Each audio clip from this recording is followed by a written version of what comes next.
All right, we're up here. We're still in the same JetPROP, and there's a couple things that I like to troubleshoot. If you look right down in here, you'll see two switches. This switch is actuated onto this lever, and this is my ice door mechanism.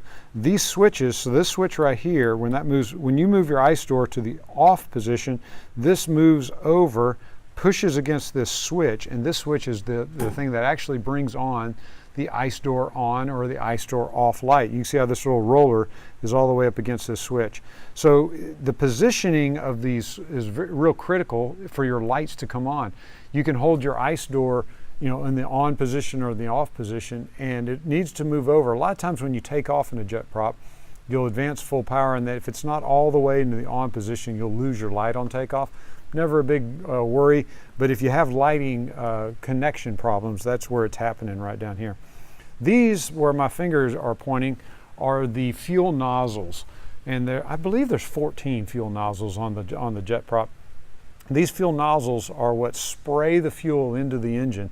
Incidentally, whenever you do a bore scope on these airplanes, they'll pull the fuel nozzles off, and that gains access to the hot section, which is real important. The other thing that happens every 400 hours, your mechanic's going to pull these fuel nozzles and send them in. Now, when he asks you to do that, it's probably going to cost you $2,000 or $3,000 to get those nozzles flow checked. But when that occurs, don't balk at that, because if those nozzles are not spraying that fuel, if you ever seen a garden hose where it sprays really, really well and it just, you know, feels good, or a shower, you know, if you have a shower and it's showering upon you and it's working well, but sometimes you get in there with a shower where it's just squirting out in the wrong way. In other words, one of the nozzles is clogged and it's not spraying properly. Well, if that were to occur in the JetPROP or in any PT6, if that were to be the case, that now you're not atomizing that fuel into that engine, now you're squirting fuel into that engine, and you can really get a hot spot inside your engine, which can cause prolonged problems. So when it comes time to get your fuel nozzles flow checked, make sure you do it. And of course, when they flow check it, that's a great time to do a bore scope inspection.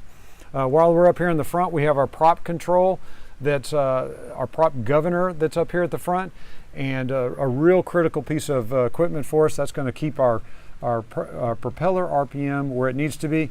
And then right up here, I don't know if you can see it right over here, these little copper looking circular areas right in this area. These are our prop de-ice brushes, are right on the other side, and they rub up against this and provide us with prop de-ice to the blades out front. So it's a real, those are real important to us, obviously, as well. Okay, well, I think that's just about everything that I would look up here in the front of a JetPROP, and hopefully you'll learn something about the PT6 engine compartment.